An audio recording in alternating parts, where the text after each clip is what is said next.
kalau misalnya ada kejadian ya, ada nomor telepon call center emergency nggak sih yang bisa kita hubungin? Oh iya. Dan sekarang satu lagi Mas, termasuk urusan penyelamatan hewan, orang kejepit atau apa-apa itu juga menjadi peran Basarnas. Sekarang kan ini kan rescue dan pertolongan.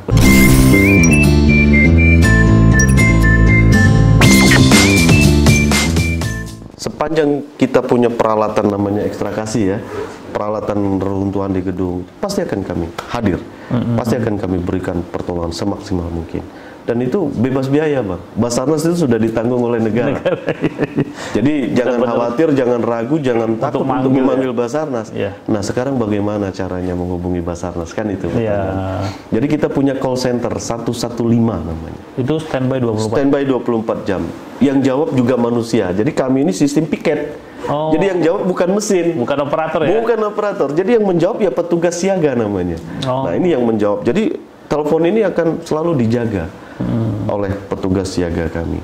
Nah, itu 115 itu adanya di pusat Basarnas, kantor pusat. Kalau di kita, itu nanti dari pusat tembusannya ke kita kan. Setiap informasi apapun yang masuk ke 115 pasti akan ditularkan ke daerah masing-masing. Oh gitu. Nah, kalau di kita paling telepon ya Bang ya. Telepon di 0711 417 602. Jadi pemirsa boleh catat nomornya. Boleh ya. dicatat. Jadi untuk kejadian apapun bisa langsung hubungi Basarnas.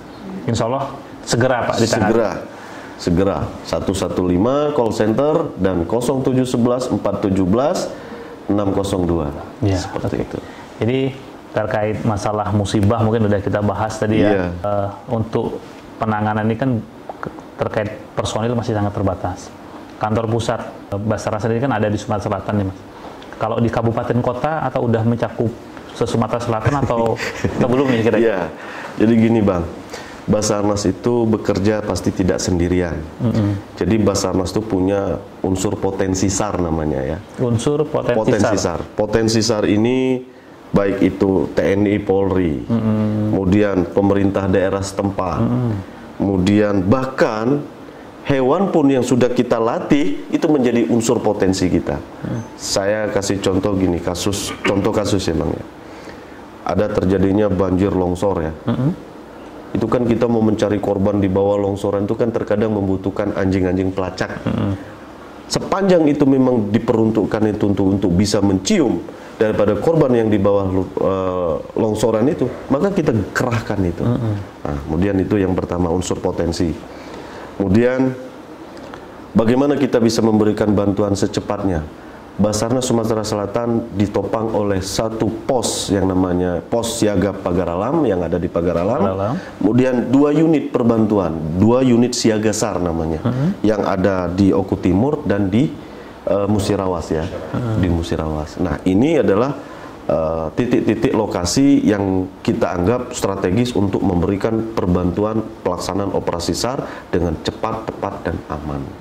Namun bagaimana mensiasati dengan kekurangan personil ini? Tapi kita harus memberikan perbantuan yang cepat, ya kan? Makanya tadi kita gunakan unsur potensi. Jadi apabila ada kejadian misalnya di kejadian yang sifatnya diorganilir, kita sudah mengkoordinasikan pasti dengan teman-teman unsur potensi tadi, baik itu kepolisiannya, baik itu TNI-nya, contoh dengan Polsek, Koramil. Kita minta mereka dulu untuk hadir, berikan bantuan sebisa mungkin sambil menunggu tim Basarnas hadir, seperti itu. Dengan adanya unsur koordinasi dan komunikasi dan sinergitas antar instansi ini akan berdampak dengan cepat, tepat, dan aman dalam memberikan pelayanan pelaksanaan operasi SAR. Terakhir ini Mas, di tengah pelaksanaan tugas yang sangat genting seperti itu ya, pasti punya kisah-kisah yang mengharukan atau bahkan menyenangkan lah di tengah misi sosial kerja teman-teman dari Basarnas nih. Mungkin ada nggak mungkin secara pribadi atau teman-teman dari Basarnas yang punya cerita mengharukan nih dalam melakukan penyelamatan ke Jadi kalau cerita ya, namanya cerita ini, kalau masing-masing kami juga pasti punya cerita pada saat melakukan tugasnya ya. Di pengalaman pribadi kami pada saat kami waktu itu berdinas di Bangka Belitung ya. Jadi ada kapal cepat tujuan Pangkal Pinang mau ke Manggar ya, waktu itu Pulau Belitung. Dari Pangkal Pinang mau ke Belitung ya. Itu kapal cepat. Nah, itu mengalami kebakaran. Sehingga karam. Kami kami berangkat ke sana melakukan evakuasi. Jadi di dalam itu kami lakukan penyelaman. Nah, di dalam itulah kami dalam posisi menyelam sambil meneteskan air mata ya. Ada ibu-ibu yang posisinya kejepit, tapi dia masih menggendong erat anaknya yang usia mungkin 3-4 tahun ya. Mati, meninggal dunia di dalam posisi seperti itu. Mau tidak mau harus kita ambil, tapi memang posisinya sangat sempit sekali. Jadi memang butuh teknis khusus untuk menyelamatkan kedua ibu sama anaknya itu ya. Jadi, nah itu yang membuat kita terharu. Bayangkan kita yang sudah dewasa saja pada saat tenggelam yang nggak bisa berenang, betapa paniknya kita. Benar, Mas. Apalagi nih si bayi yang yang memang belum bisa ngapa-ngapain. Si ibu karena dia merasa tanggung jawab dengan anaknya. Ini sampai merinding ya kita cerita. Kira-kira, nak biarlah kita mati berdua kalau bahasa Palembang. Yang penting kau aman dalam pelukan umat. Sehingga dua beranak itu mati dalam posisi terjepit di dalam itu. Ini membuat kita sering meneteskan air mata. Prosesnya 4 hari baru bisa terangkat. Bisa diangkat. Ini salah satu ya. Jadi memang banyak pengalaman-pengalaman kita yang memang makanya SAR ini adalah panggilan jiwa, Bang. Iya. Kalau orang tidak terpanggil jiwanya tentang kemanusiaan, nggak akan betah dia di Basarnas ini. Karena dia akan berhadapan dengan sisi-sisi kemanusiaan yang sangat menyentuh hati. Ada lagi contoh kasus lain yang saya bilang tadi. Dia pencari kerang di pinggir di pinggir pantai. Tiba-tiba hilang. Begitu dapat laporan bahwa dia hilang, diterkam buaya. Nah, diterkam buaya itu istrinya lagi hamil ya. Nah, kita berikan bantuan, dapat. Buayanya dapat seorang-orangnya karena orangnya sudah di dalam. Jadi tangannya posisi masih di luar.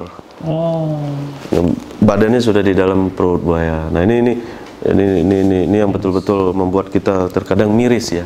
Miris. Makanya kami menghimbau bahwa marilah kita sekarang ini paling tidak mengedukasi diri kita sendiri dulu. Yakinkan bahwa apapun yang akan kita lakukan itu dalam aktivitas apapun harus selalu utamakan keselamatan. Kalau memang kita nggak yakin naik speed itu bakal selamat, nggak usah naik. Ini terkadang kan masyarakat kita juga udah penuh dijejel-jejelin juga. Terus kita tanya, loh kenapa kamu kok mau naik? Daripada kami kaget ngantri lagi, Pak. Ya. Tuh, kebiasaan yang belum tentu benar. Kemudian si tukang speed pun karena dia yang penting bayar tiket, udah tahu overload, yang penting jejelin baik. Akhirnya kan kapal itu stabilitasnya terganggu, akhirnya mengakibatkan hal seperti itu. Nah, padahal kita punya tanggung jawab moral, punya keluarga, punya anak, punya paman, ini menunggu kita itu tentunya dengan selamat. Jadi kalau kita ceroboh ya bagaimana? Itu seperti itu. Jadi faktor untuk penanganan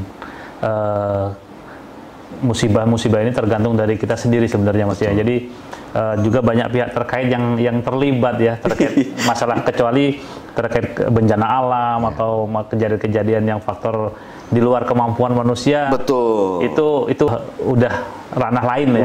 Tapi terkait masalah pribadi, masalah kelalaian itu menjadi tanggung jawab kita masing-masing, tanggung jawab bersama. Banyak instansi berarti. Jadi di sini semua terlibat dari kepolisian, pemerintah daerah, ke TNI, Polri dan lain-lain lah ya. Jadi untuk membuat suasana ini lebih kondusif, lebih bisa kita jaga untuk kepentingan kita bersama. Apalagi kan Palembang ini khususnya perairan ini masih menjadi urat nadi perekonomian warga. Udah sering sih kejadian-kejadian ini.